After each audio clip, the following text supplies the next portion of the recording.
Okay, so I promised you that there would be a better way to respond to the forces that are arrayed against you, a better way than tightening up, closing up, shutting up, uh, and a better way than closing down part of yourself or closing off the needs or the demands of other people.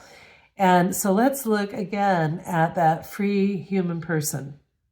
The free human being is this beautiful triangle with a circle inside, this integrated whole, interior and external dimensions, facing exterior realities and interior realities, the objective and the subjective. This form, created by God and in His image, is a beautiful response to the world. And through it, you can see what happens to disintegrate you. And later we'll talk about disintegrating people from one another as well. But right now we're just focusing on the free human person, or the human person who finds himself to some degree disintegrated by his own habitual responses, his own defensive responses, his own patterns for dealing with the compressive forces and the tensive forces that he faces. So there's two opposite ways of disintegrating for this fully free, fully integrated human being. He can disintegrate in the direction of interiority or subjectivity. And you've seen it. I think we've all had moments when we've just lost it. I call it climbing up the crazy tree.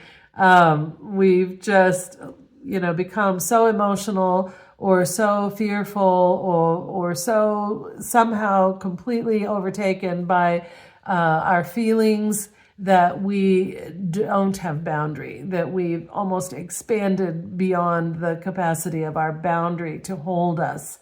And I say the same things over and again with different words because you begin to see how we apply them to different situations. So the opposite way of disintegrating is to disintegrate in a fractured way, becoming a bunch of little pieces of yourself that have no coherence. And honestly, later when we talk about the spherical human being, you'll see that in either direction is the negation. Ultimately, the disintegration of a free human person is ultimately going to result in his negation. In other words, no matter which direction you disintegrate, is all going to be the negation of the human person. In the end, they're going to be the same, and it's going to be bad for the human person. So we don't want that disintegration. We want to help hold ourselves back together with this idea of freedom being the goal. But what happens when the person who is disintegrated on the one hand, and I do this squirrely thing with my hands to show that way of disintegrating into a sort of a ball that expands and expands and finally doesn't exist. When that person looks at the free human person in the center of this diagram, that person is likely to see, you are trying to force me down into a small, compressed form. A wife will be very upset about something, and the husband will come along and try to figure out what's going on and put words to it, and she'll resent that because he's trying to put words or definition around her feelings. He's not there to try to feel her feelings. He's trying to boundary her feelings in a way that is actually what she probably needs. But the person who is disintegrated in that way feels very keenly the desire not to be shoved back down into a little box. You can't represent all that I'm feeling, all that I'm dealing with right now in some little words. They feel like they violate her or him, whoever's in that condition. And we all can vacillate back and forth between the two ways of being disintegrated.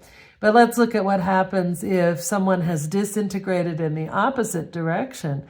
they've become so closed in on themselves that to look at that diagram of freedom is to feel that something will be taken away from them. Remember, the first interpretations of that form were that someone's been shot, someone has had everything taken away from them, someone's had substance removed.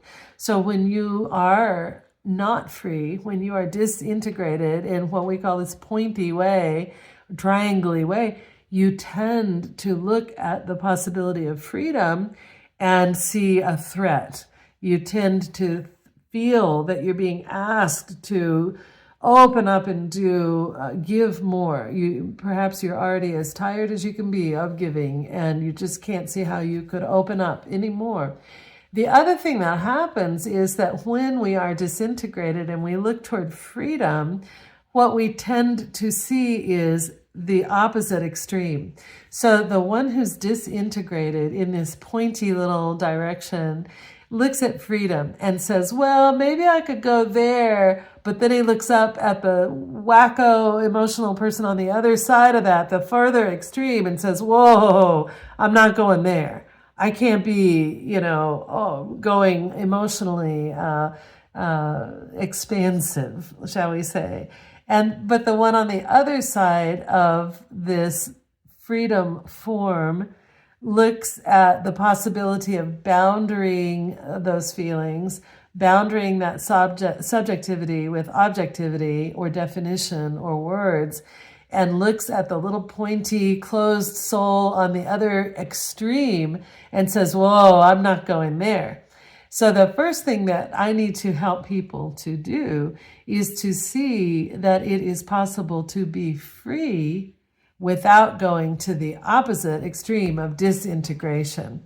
And one book group that used my book, You Free, for discussion for a few months and then had me come talk to them about it, that was so much fun. They said that for the first couple weeks, they all were trying to figure out whether they were disintegrated in the one direction or the other. And then they finally realized that I was saying, you're going to disintegrate, you're going to swing both ways. You're going to disintegrate in different ways at different times. And the key will be to notice which way you are disintegrating, or you may notice that you're free. That's the great goal, is just to notice I'm completely free right now. I'm at ease. I'm at peace. Love can flow through me because I am not clinching and tightening and becoming more pointy. And I'm not going wacko with emotions and subjectivity. I am just here and I'm free, is a beautiful thing to notice. And when you've experienced it, you have an idea of what you're getting back to. So I always try to get people to think of a situation or a scene, some kind of imaginary idea that they can have about a spacious place. And I used to say, because I live in Kansas, we have this enormous bowl of sky over us, and I love it. To me, that corresponds to this spacious place inside me. So I used to tell people, imagine this spacious, this huge bowl of sky above you, and you're in the field or you're on the beach, and the sky just is enormous above you. And then someone told me, wait, that makes me scared.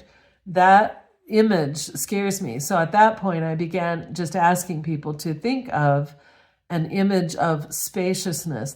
Think of the most spacious place you can imagine, and one that makes you feel safe. For one woman, it was, I felt safe in my grandmother's big house. And so that became her spacious place. For another, it's going to the beach, being in the ocean. For me, it's that big bowl of sky. For everybody, there's going to be some image that you can call up of a spacious place. And that is the first place we really begin to use the imagination to help yourself back to the state of freedom. Your imagination has this tremendous power to affect your emotional state, your vagal tone. We'll talk a lot about vagal tone later.